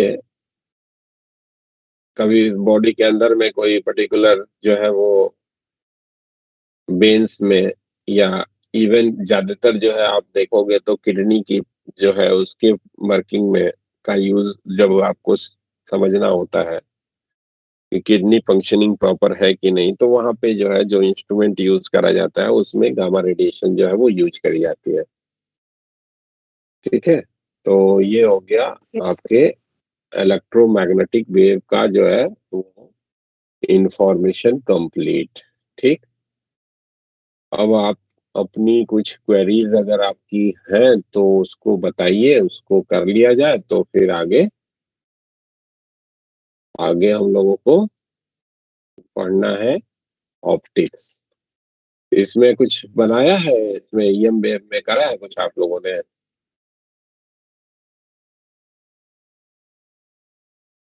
हेलो? सर अभी नहीं बनाया। ओ, नो सर। कर ले। और पीछे का एसी वगैरह में कुछ दिक्कत है? No AC sir. वगैरह में, एसी में दिक्कत नहीं है, और ईएम इलेक्ट्रोमैग्नेटिक इंडक्शन में उस पे तो हो गए सर क्वेश्चन। हो गया। तो फिर अगर एसी में प्रॉब्लम नहीं हुई है तो ईएम वेव में भी आपको दिक्कत नहीं आएगी। जितना इंफॉर्मेशन आपको दिया है पिछली वाली क्लास में, और थोड़ा सा वेव की जो प्रीवियस इंफॉर्मेशन है वो तो रिक्वायर्ड है ही है। वेव के बारे में बेसिक जानकारियां तो चाहिए ही, जो 11th में आप पढ़े हैं। उतने के साथ ये इंफॉर्मेशन मिक्स करके आप अपना प्रॉब्लम्स कर सकते हो। ठीक है? दूसरी चीज कि ये जो ईएम वेव वाला चैप्टर है ये केवल मेंस का पार्ट है ना? ये एडवांस में नहीं है। ठीक है ना? तो यस ईएम सर। वेव आपका एडवांस में नहीं है, एडवांस का सिलेबस में नहीं आएगा ये।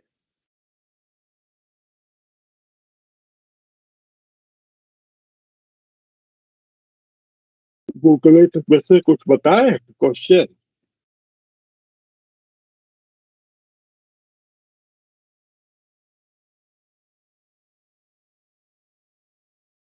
और जैसे ये असाइनमेंट स्टेप 2 में क्वेश्चन नंबर 6 एक हो गया है ना? जैसे मान लो कि आपको दिया गया है कि एक पर्टिकुलर इलेक्ट्रोमैग्नेटिक वेव का इक्वेशन दे दिया, E y that is equals to E naught sine of k x minus omega T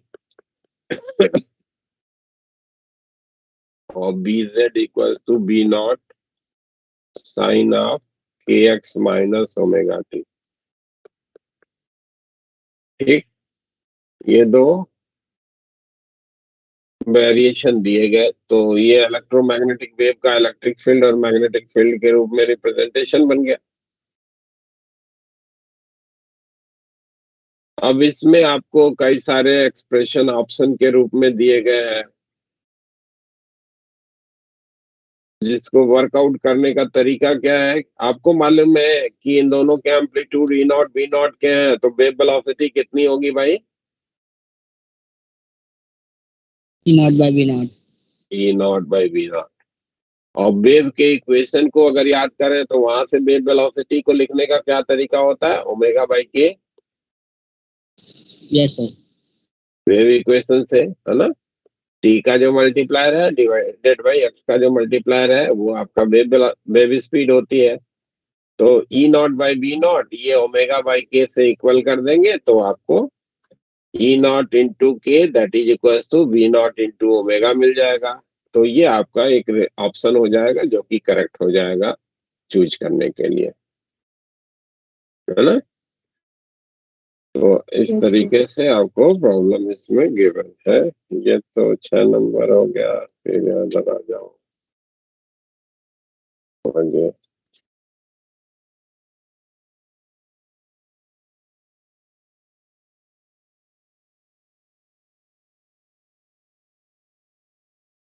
The electric field of a plane electromagnetic wave is given by E equals to E naught sin of kz minus omega t I plus j, है ना। If direction of the associated magnetic field is AI plus bj, है ना, then A plus B is, ये आपको पूछा गया। आपको कहा गया कि इलेक्ट्रिक फील्ड को लिखने का ये आपका एक्सप्रेशन दिया गया, इलेक्ट्रिक फील्ड का वेक्टर रिप्रेजेंटेशन ई वेक्टर, और मैग्नेटिक फील्ड के डायरेक्शन का रिप्रेजेंटेशन जो है ए आई प्लस बीजे से किया जा रहा है।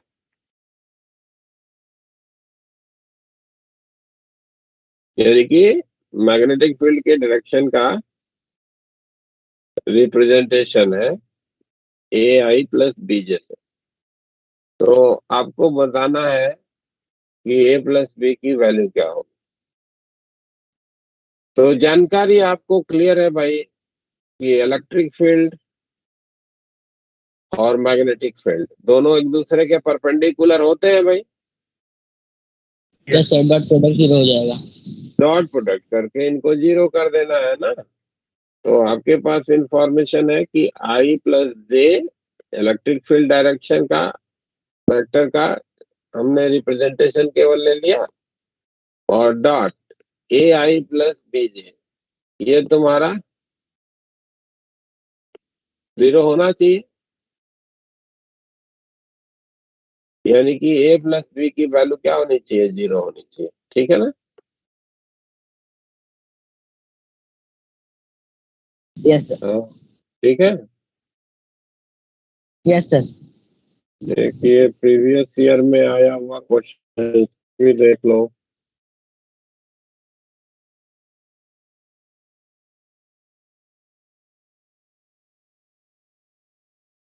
If the magnetic field of a plane electromagnetic wave is given by,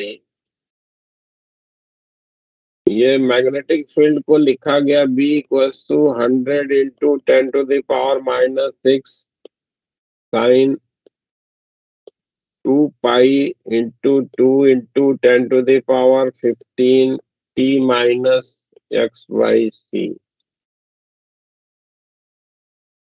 and the maximum electric field associated with it is। तो ई नॉट की वैल्यू आपको पूछी गई है, जबकि बी नॉट आपको दिया गया है, तो ई सी बी नॉट से लिखा जाएगा, है ना जी। Yes. Yes sir. Speed of light दी गई है, सी की वैल्यू आपको दी गई है ना। Yes sir. तो इधर में आप मल्टीप्लाई कर लोगे, तो E naught equal to c B naught करके आप कैलकुलेट कर लेंगे, है ना। Yes, sir. यहाँ पे बेसिकली जो लाइट की वेलोसिटी है वो जरूरी नहीं है कि ये वैक्यूम ही हो, ये हो सकता है कि किसी मीडियम के करेस्पॉन्डिंग दिया गया हो, तो सी न लिख करके वी लिख दीजिए यहाँ पे, क्योंकि जरूरी नहीं है कि हमारा इसकी वैल्यू जो है वो 3 इंटू 10⁻² मिले। तो कंपेयर कर लेते हैं v की वैल्यू कितनी है ये जानने के लिए। तो v के बारे में इंफॉर्मेशन अगर हमको लिखना है तो ये हो जाएगा sine of 2 pi into 2 into 10⁻15 t minus का 2 इंटू 10⁻15 x by c लिखा जाएगा।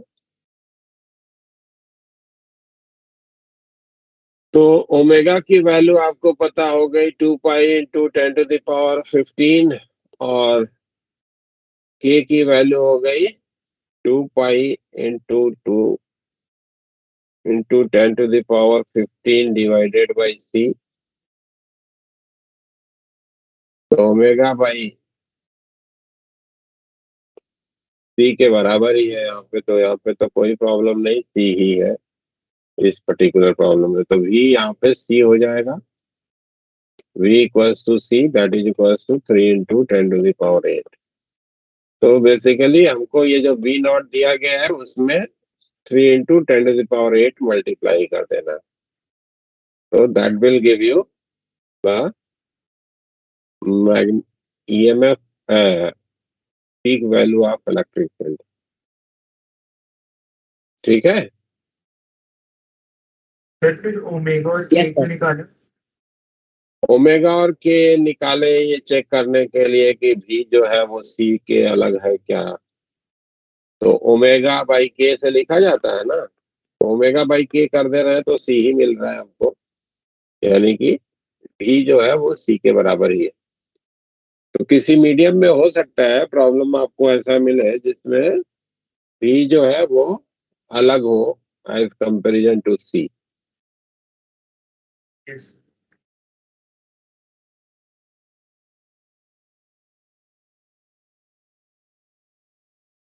इसी तरीके से कभी क्या है कि स्पीड इन द मीडियम दे दिया और आपको डाइलेक्ट्रिक कांस्टेंट और रिलेटिव परमिबिलिटी की वैल्यू पूछ देता है, एक की वैल्यू दे करके दूसरी की वैल्यू। तो दोनों के बीच रिलेशन आपको मालूम है कि v जो है वो आपको मालूम है कि square root of mu epsilon से लिखा जाता है और ये हो जाएगा म्यू आर एप्सिलॉन नॉट की जगह पे एप्सिलॉन आर कर दीजिए या के लिख दीजिए, ज्यादा यूजफुल है। और स्क्वायर रूट के अंदर में म्यू नॉट एप्सिलॉन नॉट, तो ये हो जाएगा सी डिवीजन में square root of mu r into k, v लिखने का। तो कभी आपको v दिया गया, c दिया गया, म्यू आर दिया गया, के निकालना है, या कभी के दे दिया, म्यू आर निकालना है। v और c का रेशियो रिफ्रैक्टिव इंडेक्स कहलाता है ना। तो रिफ्रैक्टिव इंडेक्स कभी दिया और आपको ये वैल्यू पूछी जाती है तो वहां से आप ये रिलेशन का यूज करके कैलकुलेट करेंगे। आप प्लीज इसके प्रॉब्लम्स को ट्राई कर लेना, है ना। Yes sir. Yes, sir. और अगर कोई दिक्कत होएगी तो उसको नेक्स्ट क्लास में डिस्कस करके फिर आगे हम लोग बेसिकली ऑप्टिक्स शुरू करेंगे अगली क्लास में। और ऑप्टिक्स में भी ज्योमेट्रिकल ऑप्टिक्स, है ना।